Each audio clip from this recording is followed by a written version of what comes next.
The very thing that you're afraid of is what you get to experience, the thing you're trying to avoid.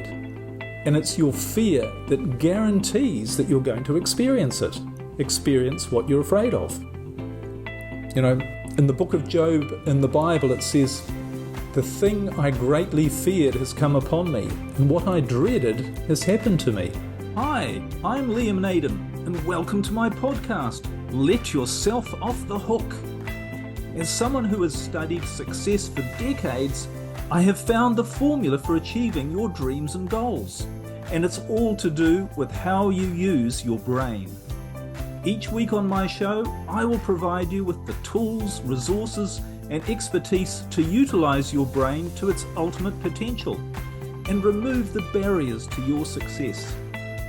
And as you will discover, true success in every area of your life only comes when you let yourself off the hook. As we start this podcast, I'd like you to stop and have a think for a moment about your life and the way it is. The good, the bad, the problems you're facing, the frustrations, the stresses you're dealing with in your life right now. And have you ever asked yourself, why is it that there are things in my life that I don't want, that I don't like? Why do I have problems? Why do I have the stress and frustration that I do? Why isn't my relationship the way I'd really like it to be? Why don't I have the time to do all the things that I want to do, the freedom to do the things I want to do? Why don't I have enough money? Why is my business not working as well as it could? Why aren't I reaching my goals? Well, you know, I used to wonder these things for years, why I had all these frustrations and problems in my life, and I did everything I could to try and replace what I didn't want with what I did want. But I never really got there, and lots of my goals, I simply didn't reach them. A lot of my problems I never managed to fix. Sometimes I thought I'd fixed them and they kept coming back, perhaps in a different form. And I never really got rid of all my stress, all of my frustration. Sure, there were brief times when I felt good, but a lot of the time, most of the time, there were problems. And I always had this uneasy feeling when I didn't have problems, well, perhaps there were more problems just coming around the corner, and of course they did. And I never really felt in control because I never was in control. And the reason I wasn't in control is because I didn't really understand what it is that allows you to be in control of your life. In other words, what you really need to have and the way you need to be living to be in control. And I didn't understand the real truth, which is, you're not in control of your life, your brain is. You're not in control of your life, your brain is. So just like you're not in control of your heart beating or of your breathing, but your brain is, and you're not in control of the weather or gravity or other things like that, there's something else in control. There are natural forces. There's something beyond your conscious awareness that's in control, not only of the world around you, but of your life as well and the way you operate. And when it comes to your brain, there's a natural way that your brain is designed to be used. It's designed to make you successful because success is your purpose on a biological level. And the good thing is that when you understand this, when you understand how your brain works and how to use it, you can allow it to do its job of bringing you what you want and making you avoid and not have in your life what you don't want. But if you don't know how it works, if you don't know how to use it the right way, you're going to end up with the opposite. So you're getting what you don't want and you're not getting what you do want simply because you're using your brain the wrong way. You're not allowing it to do its job of creating the best life for you. So the million-dollar question is, all right, the real question is, what am I doing wrong? How do I use it the right way? How am I using it the wrong way? How do I correct it? How do I stop sabotaging my own success? Well, this is what we're going to talk about in this podcast episode. It's a really deep subject, and really answering that question, how can I stop sabotaging myself and achieving real success, this is the question that I've been attempting to answer through the last few years of my life, through research, study, testing. It's really the foundation of all my work today, including my courses and programs, which really contain answers to these questions in much greater detail. But while we don't have time in this podcast episode to go into all of the detail, what we can look at are some of the fundamental reasons why you're using your brain the wrong way and why you're getting what you don't want, why it's creating negative effects in your life. And here's the number one reason. The number one reason why you get in your life what you don't want and you don't get what you do want is because of your fears. Your fears. And I'm hearing you say, oh, what fears? What fears do I have? It's the fears that are the undercurrent of what you're worried about, that are causing you to feel worried. They're the effects that you think that certain things in your life are going to have on your future. So fear and the emotions it causes, which are worry, stress, anxiety, frustration, they have a definite and pronounced effect on the way your brain works.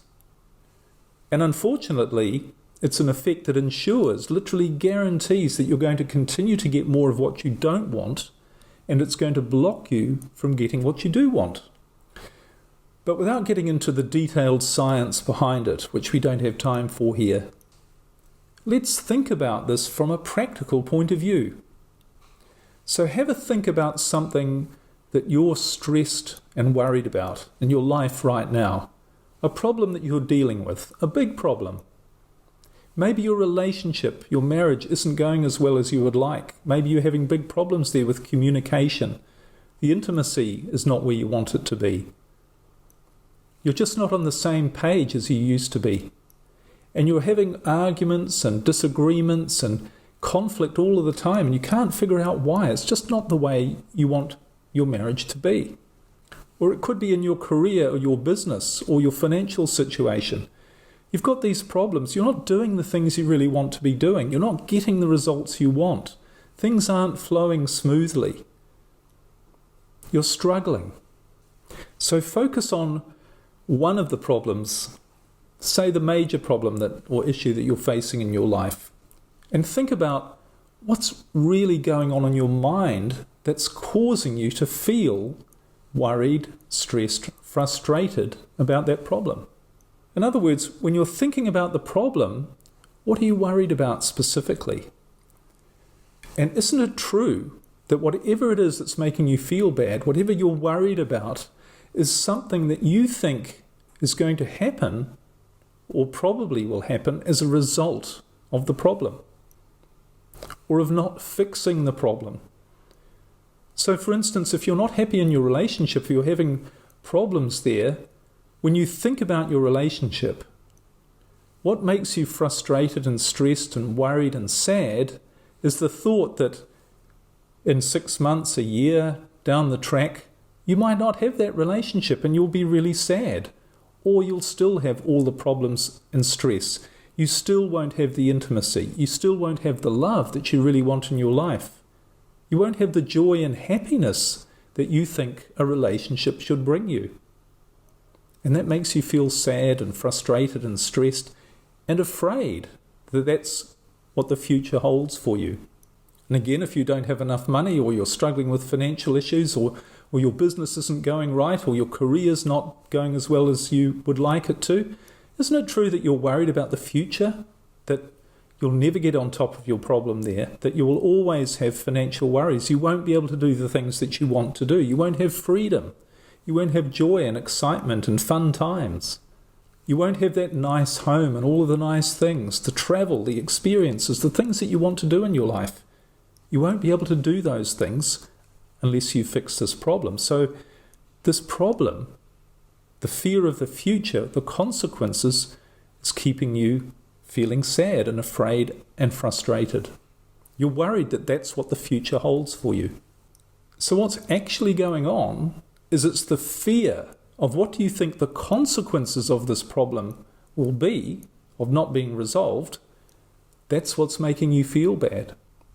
And what this really means is it's not the situation itself so much that's making you feel bad, it's your fears about it. It's what you think it means, what it means for you right now, but also what it means for your future. Now really think about this for a moment, because this is so important. The conclusion is it's not the problem that's the problem. It's how the problem is making you feel. And it's making you feel bad because you have fears attached to the outcome of this problem. Now again, you might be thinking, okay, Liam, I can accept that. I hear what you say, but so what? Of course my problem, if I don't fix it, of course it's going to mean bad things for my future. Or it probably will. In fact, I can't see that it wouldn't. If I don't fix this problem, I'm going to have all sorts of other problems, and it's not going to be a happy life for me in the future. I need to fix this. And although you say that the future won't be happy unless you fix this problem, unless you deal with it right now, you don't know that for sure, do you? I mean, for instance, if you have financial problems, you don't know for sure that someone might come along tomorrow and give you $1 million and say, I'm a long-lost relative, here's $1 million. You don't know that that might happen. It's a possibility, maybe a faint possibility, but it is a possibility. So you don't know for sure that all of the bad things that you expect will happen if you don't fix this problem in the future are going to happen. You don't know that for sure. But of course, although there's a possibility that some miracle might happen, or some unexpected event or a person or some new information might come along that would mean that problem would get resolved, that's not what you're focused on. You're not focused on the possibility of a good outcome. You're focused on the near certainty of a bad outcome. But the thing I used to be puzzled about for a long time, and it's a really good question to ask, is if you don't know for certain that something bad is going to happen, why would you focus on the negative? Why wouldn't you open yourself up for the possibility that something good might happen as a result of what's going on right now? Why would you allow these fears to control you and to make you feel bad right now, not good, not enjoying quality of life? Why would you allow that to happen? Because here's the thing, once you understand the effect of fear, you realize that fears not only make you feel bad, but they have a definite negative effect on your ability to actually get past the problem, to solve the problem. And this is why it's the consequences of your fear that make fear the problem, and that keep giving you what you don't want and preventing you from getting what you do want. Here are some of the negative effects or reasons why they keep giving you what you don't want. And the first one is they keep you stuck. Your fears literally keep you stuck. Because what happens when you're worried and anxious and fearful and stressed about a problem? Well, one of the things you do is you keep trying to find an answer. You're analysing everything that's going on. You're gathering more information. Say it's in your relationship. Every time your spouse or your partner says something or does something, you're analysing it. What does that mean? What could I do differently to improve this situation? How could I make things better? What do I need to do right now? They've done something. What should I do in response? They've said something. What should I say? I need to work it all out. Maybe I need to go and get some information and spend some time figuring it out, trying to figure out what the other person is thinking, why they're thinking that way. So you're busy analysing, gathering all of this information, trying to figure all this stuff out. And what happens? What does it really do? All it does is keep you stuck. You stay confused. You're overwhelmed. It's like too much information. You can't process all of this. And you just stay stuck. And the problem doesn't go away. And you might say something or do something which makes things worse. So this state of confusion and overwhelm that you have when you have a problem and you're trying to fix it and you're really worried about it and frustrated and determined you've got to fix this problem for you to be happy, it's keeping you stuck. And one way to know that A good example is to think about, have you ever been in a situation where maybe a friend or a relative or someone you know pretty well has a big problem? And you can see the answer totally clearly, what they should do to solve the problem. But they can't see it. And they come to you, or you're just talking to them, and they say, I'm not happy in my marriage, or I'm not happy in my business. This employee, he's not performing well, or this part of my business isn't working well. Or the job I'm in, I'm not happy with my career and the way things are going. And you can see what they should do. And you say to them, look, you're in the wrong marriage. You're with the wrong person. Or everything you're doing, if you do that, it's only going to upset them. Stop upsetting them. Or change your job. Get rid of your business. Get rid of that employee who's not right for the business. But here's the interesting thing. You can see clearly what they should do, but they can't. And they come back, when you say this, with all of the reasons why that's not a good idea and why it wouldn't work and why their idea of persevering with the problem is a better approach. And the funny thing is, they're the ones with all the information. They're the ones who've spent all of the time analysing, trying to figure out what to do. They have far more information than you do about the problem, but you can see the answer and they can't. And that's because focusing in a state of fear, frustration, which they're in, but you're not, that's what's keeping them stuck.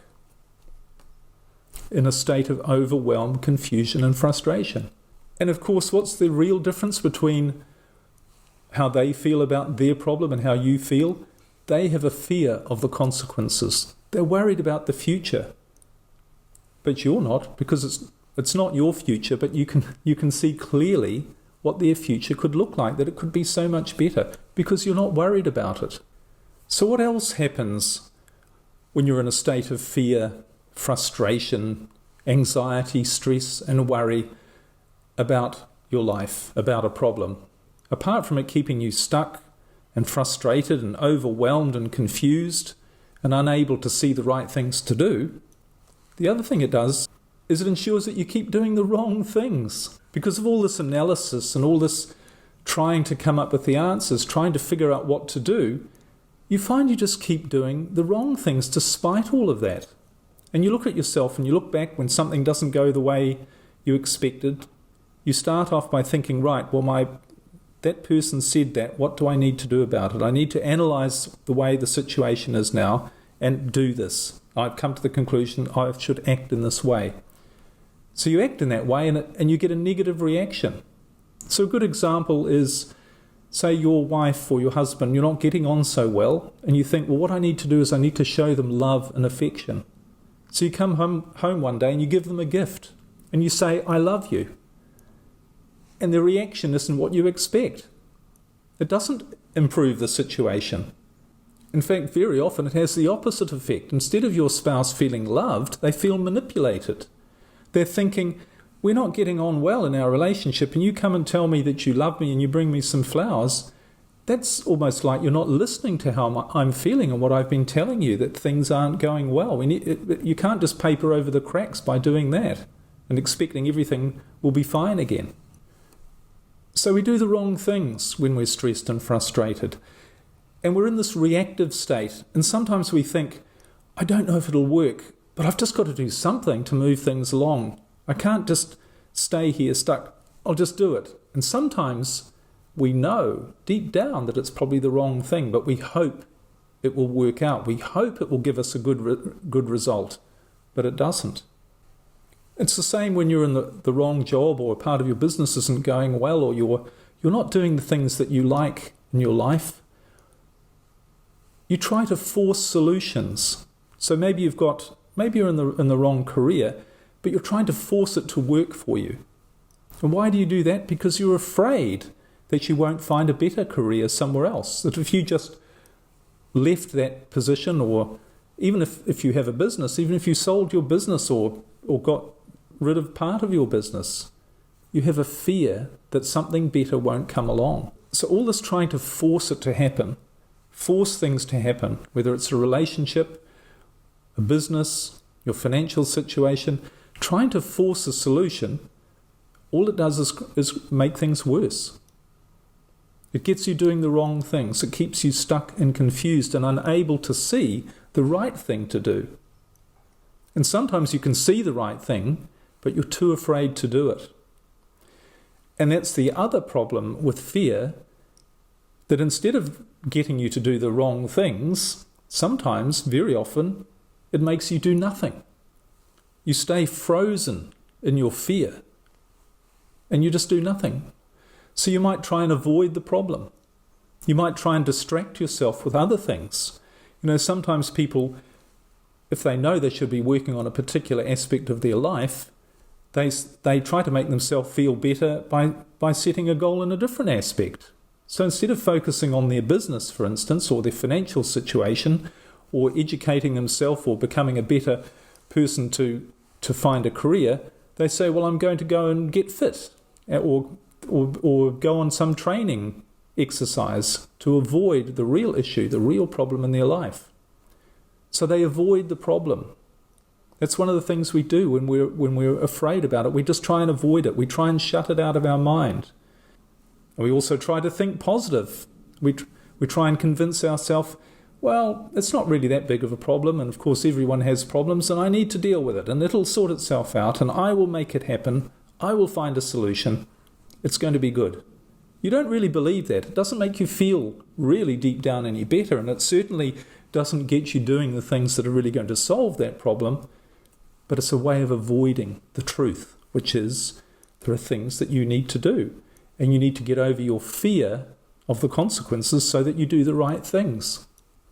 And that's what happens as well, isn't it? As I mentioned earlier, deep down sometimes you really know what you should do. You know that employee is the wrong person for the job, but you're afraid of letting them go because it's so difficult to find a replacement, or you have no way of knowing that you will find anyone any better, or you've spent so much time and money investing in that person that you don't want to do what you think is throwing that all away. I've worked with people who've had a very successful business that they've built themselves, but they absolutely hate it. It used to give them pleasure, but it doesn't give them pleasure anymore. And because they're afraid, because they have these fears that they don't know what else they would do, they don't know any other way to maintain their lifestyle or to achieve any level of satisfaction in their life, because they don't know any of that, they hang on to it. And what happens? They create more problems. They keep trying to make it work. They gather more information. They try different things, but they're avoiding the fundamental problem, which is they're no longer suited to that business. It's no longer right for them. Very similar about relationships as well, isn't it? So they carry on with the business or with the relationship, and they keep trying because they're afraid that if they were to let go, they wouldn't be able to have a lifestyle somewhere else that would give them the pleasure that they're really looking for, that a lifestyle that they'd really enjoy. And of course, the real irony is that they're not having the lifestyle that they really enjoy anyway as they're dealing through this, as they're living with this problem. And as I said earlier, this has happened to me. A few years ago, I built from scratch a very successful business. And as I was building it, I absolutely loved it. But there came a point when things changed and I no longer enjoyed it. It was as if I felt I'd done everything I really wanted to do with that business. And I came to really dislike and not enjoy being there. And it created all sorts of stress and problems for me, this business. The business that used to give me great joy and satisfaction, now it was all stress and problems. And I tried lots of different ways to fix the problems in the business. I tried getting other people to run it for me, getting other people involved. But I didn't realize, and I was avoiding the issue, and I couldn't see because of all my stress and problems, that the solution was to simply let go of the business, was to sell the business. And the reason for that was, again subconsciously, I kept feeling that, well, if I don't have this business, what else am I going to do? How else am I going to make the money to give me the lifestyle that I have? And eventually it got to the point where I thought, I have to get rid of this business because I really just don't enjoy it at all. And I have no idea what I'm going to do instead, how I'm going to carry on and make money. But I'm never going to find out while I'm still focused on dealing with all the problems and stress in this business. I need to create some space to allow myself to find other opportunities. And of course, that's what happened. I sold the business, and after a while I did see other opportunities, and other things happened in my life, and I was able to do things that I enjoyed and that made me a lot happier. So these are some of the consequences of the fears that you have that are causing you to feel frustration, stress, anxiety and worry, that make sure you keep doing the things or not doing the things that keep bringing you what you don't want and blocking you from getting and doing what you do want. But here's the other thing that happens as a result of your fear, and it's something we're hardly ever aware of. Very few people are aware of this, and that is you actually experience, when you're afraid of something, you actually experience the very thing that you're afraid of. The very thing that you're afraid of is what you get to experience, the thing you're trying to avoid. And it's your fear that guarantees that you're going to experience it, experience what you're afraid of. You know, in the book of Job in the Bible, it says, "The thing I greatly feared has come upon me, and what I dreaded has happened to me." And this is true, and there's a biological reason why this is true, but you can prove it to yourself. So really think about the problem that you're facing. Are you in a relationship that has problems, and you're worried about the future, that if you don't resolve these problems, you're not going to have the intimacy and love and true connection and all of the wonderful experiences, the family life, all of those things that you think a relationship should be about?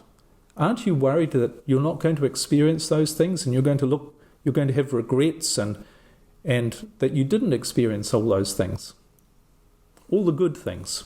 But here's the thing. Isn't it true that the lack of intimacy that you're worried about, the frustration, the lack of communication, the lack of good times and really happy, easy times together as a couple, you're not experiencing those now?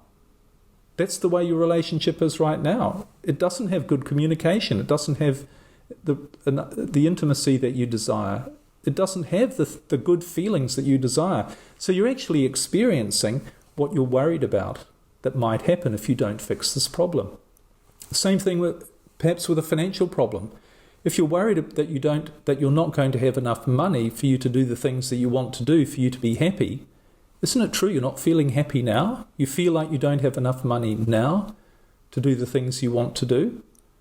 So all the things you're worried about feeling, you're actually feeling them right now. If you're worried that you won't have enough money to enjoy life, or you won't have a good relationship to enjoy life, that worry means you're not enjoying your life right now. So these are just some of the reasons why fear is the real cause of why you don't get what you want and why you do get what you don't want. When you're afraid of what you think might happen, you stay stuck, you stay confused, overwhelmed, you react, you do the wrong things, you avoid doing the right things. You can't see the obvious, which are the right things to do. And you live with the experience of the very things that you're afraid of. So what's the solution? Well, it's pretty obvious, isn't it? Get rid of your underlying fears. That's all you need to do. Simple. Just get rid of your underlying fears so that you get unstuck and start doing the right things. Well, it's simple, isn't it? But it's not easy. And I'm not saying it is easy. But think about this for a moment. What would your life be like? What would you be like if you had no fears? Now, I'm not talking here about logical fears, such as walking off the top of a 10-story building or driving a car down the wrong side of the road. I mean, these are logical, rational fears, and they're not any good to have. They're essential for survival, aren't they? Obviously. So not all fears are bad, but I am talking about the fears that are bad, which are the ones that are holding you back in your life. The ones that are illogical simply because they're based on ideas about what you think might happen in the future. So think again about what sort of person you would be if you got rid of these illogical fears, of these ideas in your head about what you think might happen in the future, the things that are holding you back. if you had no fear for the future, if you thought only good things were going to happen in the future, rather than building up these pictures of all the bad things that are going to happen. And no fears that you would be doing ever the wrong things. So instead, what if you knew with certainty that things were going to work out well for you in the future, that everything was going to be great? Now, I'm not talking here about just positive thinking, or, trying to be an optimist, or really just fooling yourself, or trying to fake it. But I'm talking about a confidence, a deep knowing. It's like in your DNA, in your being. You just know things are going to work out well in the future. You don't necessarily know what it's going to look like, but you just know, yes, I know things are going to work out well in the future. You know there's nothing to worry about. Everything has a purpose, a real positive purpose, that you're on the right track, and everything is and will continue to be great for you. Now, you might think this state is impossible to achieve. You might be thinking, oh, come on, Liam, get real here. There are far too many things going on in my life and in the world for me ever to feel like that life is wonderful and perfect. What are you on? But the truth is, there are people in the world who feel positive and optimistic about the future on a deep and knowing level. I'm not talking here about the fakers, the talkers. I'm talking about people with a genuinely positive outlook. Now, there might not be many of these people, but they do exist. And here's the thing about those people, those few people, they are the true leaders. They're the true inspirers for the rest of us. These are the people that we admire, we like them, we just feel this energy. We gravitate towards them. They're attractive. They might have been through a lot of hardship in their life, but they're not resentful. In fact, quite the opposite. They're as grateful for the bad things they've experienced in their life. They're just as grateful for those, perhaps even more so, than for the good things. Think of people like Nelson Mandela, for instance. So what are these people like? What's the real difference? What makes them so compelling and attractive? Well, it comes down to they don't really have any fear. And that creates qualities in them that makes them seem different and magnetic in their personality. And let's face it, we find them magnetic and attractive because deep down, that's the way we would like to live. We would like to live with the freedom of not having any fear, of not being held back by worry, stress, and anxiety, particularly all these thoughts that go on our head that just keep us confused and stuck. So isn't it true, coming back to the question of what would your life look like if you didn't have irrational fears and you weren't being held back by those? Wouldn't you be confident? Wouldn't you be excited about life? Wouldn't you appreciate all of the good things that you have in your life that are going around you? And you wouldn't beat yourself up when things didn't go the way you expected. You wouldn't get upset if other people got upset by you, or if they didn't like something that you said or did. Because in that situation, you'd have the attitude, hey, I made a mistake. It wasn't intentional. I'm just doing my best in life. And if you don't like it, or somebody else doesn't like what I do or what I say, I'm really sorry, but that's actually your problem. It's not mine. I'm just doing my best. The saying goes, and I think it's very true, that when you do something or say something, the people who matter don't mind, and the people who mind don't matter. And when you're feeling confident and optimistic and truly knowing that the future is all going to be good, what do? You take more action. You're not stuck with confusion and frustration and spending all your time analysing everything or trying to gather more information before you act. So you take a lot more action. You take a lot more positive action. And of course, you learn from your action. So your learning curve is a lot steeper. You make a lot more progress in your life, positive progress. And you get rid of the things that are in your life that aren't serving you. You get rid of them as quickly as possible because you know that better things are coming along. And that includes removing the people from your life who are no longer right for you. Sometimes that can be difficult. But if you know that it's what is best for you and best for them, and that they have a bright future as well, and you have a bright future, you don't let things that are wrong hold you back. Relationships that are wrong, you don't allow them to hold you back. You don't allow them to continue. That can be romantic, personal relationships, it can be business relationships. So you allow each of you and the other person, to move on to something better in life. And you also become a lot less critical and judgmental, because you know that everyone is on a different path and everyone is on the right path. They're on the path that's right for them, and your responsibility is to stay on the path that's right for you. You'll also get rid of a lot of the baggage and clutter out of your life, and you'll think, all this stuff that's been rocking around in my head and all of these things I've been trying to patch my life up with, I don't need any of that anymore. All I need is what's going to make me good, make me feel good, make the people around me feel good. And the people around me, they're only going to feel good when I feel good. And when you have less stuff in your life, when you have less clutter, you appreciate what you have a lot more. It becomes a lot more pleasurable.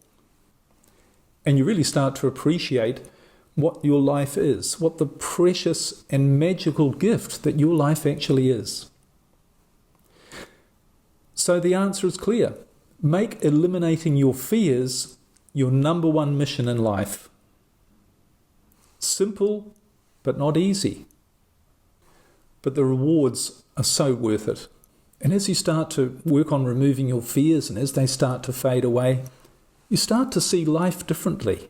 The world around you is going to seem different, because your awareness, which is created in your brain, is shifting. And you'll see yourself differently. You'll see the truth more clearly, not only about the world, but about who you are. And when you start to see things differently, you'll start to act differently. You'll no longer be stuck in confusion and overwhelm.